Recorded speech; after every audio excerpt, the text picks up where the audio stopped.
আপনার কি সকালে ঘুম থেকে ওঠার পর পায়ের গোড়ালি বা বুড়ো আঙুল তীব্র ব্যথা হয়? জয়েন্ট বা গিঁটগুলোতে ফোলাভাব আর লালচে দাগ দেখা যায়? যদি উত্তর হ্যাঁ হয় তবে সতর্ক হন।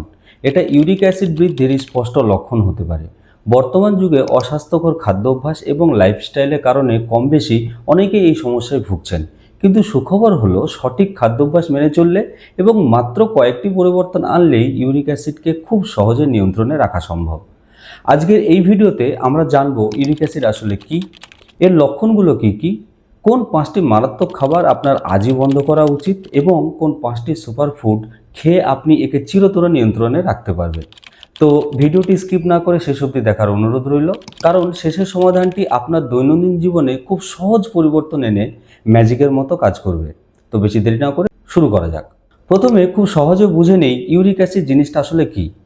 আমাদের খাবারে পিউরিন নামে এক ধরনের প্রাকৃতিক কেমিক্যাল থাকে। এই পিউরিন যখন শরীরে ভাঙতে শুরু করে তখন উপজাত হিসেবে ইউরিক অ্যাসিড তৈরি হয়। সাধারণত আমাদের কিডনির রক্ত থেকে এই ইউরিক অ্যাসিডকে ছেঁকে প্রস্রাবের মাধ্যমে বাইরে বের করে দেয়। কিন্তু সমস্যা তখন শুরু হয় যখন 1. আমরা অতিরিক্ত পিউরিনযুক্ত খাবার খাই। 2. কিডনি সঠিকভাবে ইউরিক অ্যাসিডকে বের করতে পারে না। ফলস্বরূপ রক্তে ইউরিক অ্যাসিডের মাত্রা বাড়তে থাকে এবং তা ছোট ছোট ক্রিস্টালের মতো বা সূচের মতো দানায় পরিণত হয় এবং আমাদের জয়েন্টগুলোতে জমতে শুরু করে। একেই চিকিৎসার ভাষায় গাউট বা গেঁটে বাত বলা হয়। পুরুষদের ক্ষেত্রে এর স্বাভাবিক মাত্রা হওয়া উচিত 3.4 থেকে 7 মিলিগ্রাম পার ডেসিলিটার এবং মহিলাদের ক্ষেত্রে 2.4 থেকে 6 মিলিগ্রাম পার ডেসিলিটার। আপনার ইউরিক অ্যাসিড বেড়েছে কিনা কিভাবে বুঝবেন? প্রধান লক্ষণগুলো হলো বিশেষ করে পায়ের বুড়ো আঙুলে তীব্র যন্ত্রণা এবং ফোলাভাব অনুভূত হবে, হাঁটু, গোড়ালি বা হাতের আঙুলের গিঁট বা জয়েন্ট লাল হয়ে যাবে এবং গরম অনুভূত হবে। সকালে ঘুম থেকে ওঠার পর জয়েন্ট শক্ত হয়ে থাকবে, কিডনিতে পাথর হওয়ার প্রবণতা তৈরি হবে। যদি আপনার রক্ত পরীক্ষায় ইউরিক অ্যাসিড বেশি আসে তবে ওষুধ খাওয়ার পাশাপাশি খাদ্য তালিকায় পরিবর্তন আনা সবচেয়ে বেশি জরুরি। আসুন এবার জেনে নিই সেই 5টি খাবার সম্পর্কে যা শরীরে ইউরিক অ্যাসিডের মাত্রা দ্রুত বাড়িয়ে দেয়। 1 নম্বর হলো রেড মিট এবং অর্গান মিট। গরু, খাসি বা পাঁঠার মাংস এবং প্রাণীর যকৃৎ, মগজ ইত্যাদিতে উচ্চ মাত্রায় পিউরিন থাকে। আপনি যদি ইউরিক অ্যাসিডের সমস্যায় ভুগে থাকেন তবে এই মাংসগুলোকে খাওয়া সম্পূর্ণ বন্ধ করতে হবে। চাইলে পাতলা মুরগির মাংস সীমিত পরিমাণে আপনি খেতে পারেন। 2 নম্বর হলো সামুদ্রিক মাছ ও কিছু বিশেষ মাছ। যদিও মাছ স্বাস্থ্যের জন্য খুবই ভালো, কিন্তু ইলিশ, চিংড়ি, কাঁকড়া এইসব জাতীয় এবং সামুদ্রিক টুনা বা সার্ডিন মাছে প্রচুর পরিমাণে পিউরিন থাকে। অতিরিক্ত ইউরিক অ্যাসিড থাকলে এই ধরনের সামুদ্রিক খাবার এড়িয়ে চলাই বুদ্ধিমানের কাজ। 3 নম্বর হলো প্যাকেটজাত পানীয় এবং হাই ফ্রুক্টোজ সিরাপ। আপনি হয়তো ভাবছেন ইউরিক অ্যাসিড শুধু নোনতা বা আমিষ খাবারে বাড়ে, কিন্তু না। কোল্ড ড্রিঙ্কস, প্যাকেটজাত ফলের রস এবং প্রক্রিয়াজাত মিষ্টি খাবারে থাকে হাই ফ্রুক্টোজ কর্ন সিরাপ। গবেষণায় দেখা গেছে ফ্রুক্টোজ শরীরে ইউরিক অ্যাসিড উৎপাদন বহুগুণ বাড়িয়ে দেয়। 4 নম্বর হলো মদ ও অ্যালকোহল। বিশেষ করে বিয়ারে পিউরিনের মাত্রা অত্যন্ত বেশি থাকে। অ্যালকোহল গ্রহণ করলে কিডনি ইউরিক অ্যাসিড বের করে দেওয়ার বদলে অ্যালকোহলকে প্রক্রিয়াজাত করতে ব্যস্ত হয়ে পড়ে, ফলে রক্তে ইউরিক অ্যাসিড জমতে শুরু করে। 5 নম্বর হলো অতিরিক্ত ডাল, ইস্ট এবং প্যাকেটজাত স্ন্যাক্স।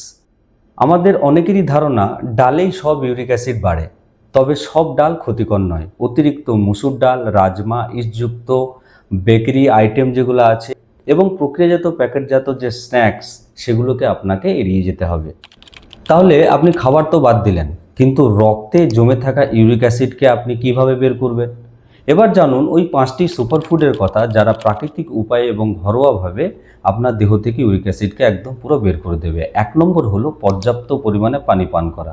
দৈনিক অন্তত 3 থেকে 4 লিটার পানি পান করুন। পানি কিডনির কাজকে সহজ করে এবং প্রস্রাবের মাধ্যমে অতিরিক্ত ইউরিক অ্যাসিডকে বের করে দেয়। 2 নম্বর হলো ভিটামিন সি সমৃদ্ধ ফল। লেবু, আমলকি, কমলা এবং বিশেষ করে চেরি ফল ইউরিক অ্যাসিড কমানোর জন্য অলৌকিক ওষুধের মতো কাজ করে। গবেষণায় প্রমাণিত নিয়মিত চেরি বা লেবুর রস খেলে রক্তে ইউরিক অ্যাসিডের মাত্রা উল্লেখযোগ্যভাবে কমে যায়। 3 নম্বর হলো অ্যাপেল সিডার ভিনেগার ও জোয়ান। 1 গ্লাস হালকা গরম পানিতে 1 চামচ অর্গ্যানিক অ্যাপেল সিডার ভিনেগার মিশিয়ে সকালে আপনি যদি খান তাহলে আপনার এই সমস্যা একদম চিরতরে নিয়ন্ত্রণে থাকবে। এছাড়াও রাতে আপনি 8 চামচ জোয়ান পানিতে ভিজিয়ে রেখে সকালে সেই পানি খেলে বাতের ব্যথা ও ফোলাভাব দূর হয়। 4 নম্বর হলো ফাইবারযুক্ত খাবার ও লো ফ্যাট ডেয়ারি খাবার।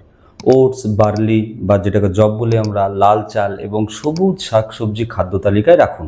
এছাড়াও স্কিমড মিল্ক বা কম চর্বিযুক্ত দই খান। কম চর্বিযুক্ত দুধ শরীর থেকে ইউরিক অ্যাসিড বের করতে সাহায্য করে। 5 নম্বর হলো শরীরচর্চা ও মেদ নিয়ন্ত্রণ। শরীরের অতিরিক্ত ওজন কিডনির উপর চাপ সৃষ্টি করে। দৈনিক 30 থেকে 35 মিনিট হাঁটা বা হালকা ব্যায়াম করার একটা অভ্যেস তৈরি করুন, কারণ এতে মেটাবলিজম বাড়বে এবং ইউরিক অ্যাসিড কমাতে সাহায্য করবে। তবে মনে রাখবেন, খুব দ্রুত ওজন কমানোর চেষ্টা করবেন না, যেটাকে ক্র্যাশ ডায়েটিং বলে, কারণ এতে সাময়িকভাবে ইউরিক অ্যাসিড বেড়ে যেতেও পারে। বন্ধুরা, ইউরিক অ্যাসিড কোনো জটিল ব্যাধি নয় যদি আপনি শুরুতেই আপনার খাদ্য অভ্যাস এবং জীবনযাত্রায় কিছুটা পরিবর্তন আনতে পারেন। আজকের বলা 5টি ক্ষতিকর খাবার তালিকা থেকে বাদ দিন এবং নিয়মিত পানি ও ভিটামিন সি সমৃদ্ধ খাওয়ার একটা অভ্যেস শুরু করুন। আপনি আপনার পরিবারের বা বন্ধুদের মধ্যে যদি কেউ এই গেটে বাত বা ইউরিক অ্যাসিডের সমস্যায় ভুগে থাকেন, তবে এই ভিডিওটি এখনই তাদের সঙ্গে শেয়ার করুন। ভিডিওটি ভালো লাগলে লাইক দিতে ভুলবেন না। আপনার কোনো প্রশ্ন থাকলে নিচে কমেন্ট করে অবশ্যই জানাবেন। স্বাস্থ্য সম্পর্কিত এরকম ভিডিও পেতে আমার চ্যানেলটিকে সাবস্ক্রাইব করে পাশে থাকুন। দেখা হবে আবার অন্য কোনো ইনফরমেটিভ ভিডিও নিয়ে। ততদিনে আপনি সুস্থ থাকুন, ভালো থাকুন। ধন্যবাদ।